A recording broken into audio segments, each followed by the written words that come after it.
This is a full conversation, very complex, many threads, and it's going to be tough to come to one conclusion.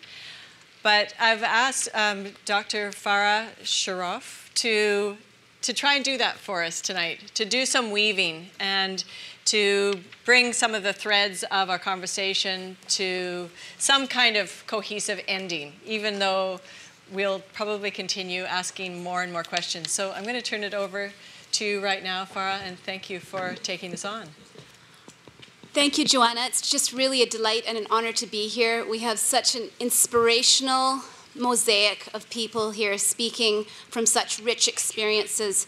It's been really heart-touching for me to hear people's stories, people who've lived lives that most of us would just be reading about, lives of being orphaned, lives of living in refugee camps. The lives that are in this room today have so much to teach all of us, and it really is a very, very powerful message that each of our lived experiences can take us and that we can take to inform our government. We've heard this constant question of whether education is empowering or education is a force for oppression. We've heard many criticisms of CEDA, our governmental arm that's supposed to work for development. We've heard how education might be able to empower one person, but does individual empowerment make a difference to that society as a whole? We've asked that kind of a question, and we've seen people who've then gotten education and gone back to their own societies and used that education to make a difference. But we also know that education doesn't always do that. So I think we're here walking that tense line of seeing that education holds a lot of promise, and yet its potential isn't being lived up to fully.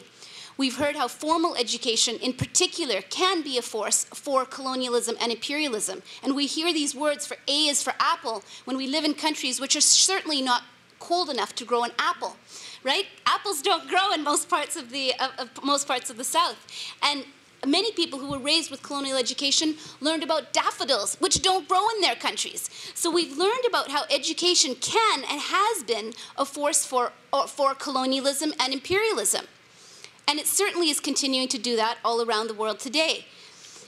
But we've also heard about how even that kind of education is a means for moving up a little bit. And I just want to reflect a little bit personally because I was asked to do that and bring an artifact of my own life. And so I'll just quickly tell you a little bit about who I am. So as Joanna said, my name is Farah Shroff. I teach part-time at the University of British Columbia in the medical school. I have a PhD. I work in the field of public health. And in my own life, the person who really has inspired me the most is my father. And my father grew up in Karachi, Pakistan. It was India at the time when he was born, because he's a pretty old man now.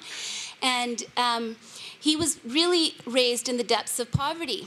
And what poverty taught him when he was a little boy was that the way to make money was by breaking the law a few times. And he did that a little bit. And his mother realized that she couldn't handle this unruly child.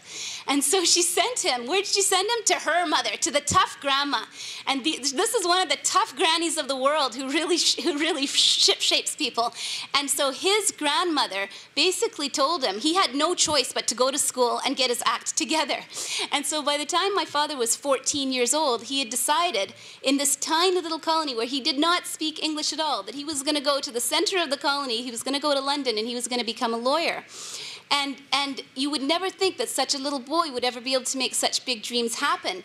But because we come from this tiny little community, I come from a community called the Parsis, or if those of you who are Middle Easterners know us by Zartushtis. And our community has always thought education was really important.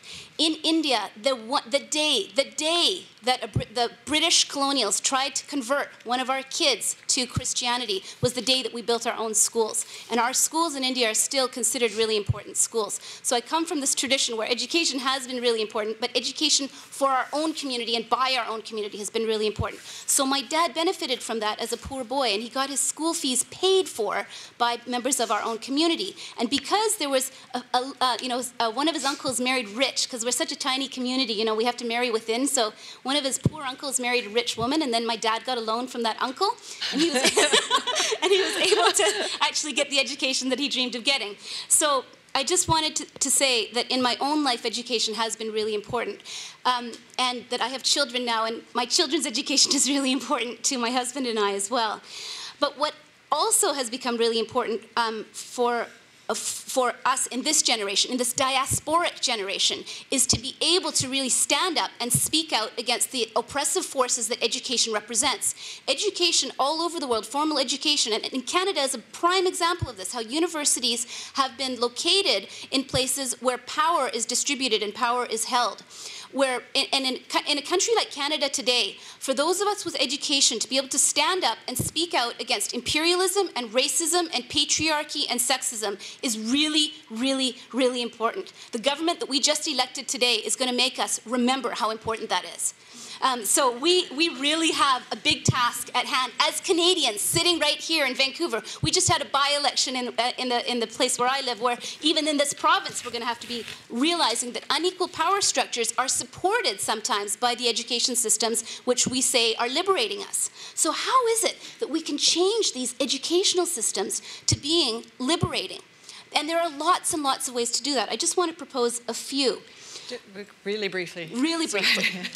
So how is it that we can make education foster a truly caring, genuinely authentic desire to lift everybody up? Because if education is about empowerment, and it truly is for many of us, that is our lived experience of education, for it to be something that lifts us all up, we have to encourage all of us to learn with our heads and our hearts. And bringing the heart and the head together is a really beautiful way to try to encourage that caring so that we don't have individual empowerment, that we have collective empowerment. Secondly, another way that we can really use education to move us forward as global communities, as diasporic communities, as people, as children of the world, to blend the truly empowering aspects of basic education, literacy, numeracy, scientific method, with traditional worldviews. People like Rabindranath Tagore, Paulo Freire, there are many, many educational theorists from the South who have taught us the importance of bringing together the beautiful ways in which traditional societies have understood that we really are all one as a human species, as animal species, and as a universe. If we are able to take those old world views and blend them with these new ways of looking at the world, we truly have the potential to have education that's empowering. So I'd just like to leave you with that image of the head and the heart, and maybe if you put your hand on your heart and put your other hand on your head, and we try to really feel that connection, maybe we'll be there to that empowering education. And I thank you. Okay. In our language, namaste. Wow, okay, thank you. You did the impossible, which is weave together and make visible and verbal all of the things I think that we're swirling around in this room tonight. So thank you, and more.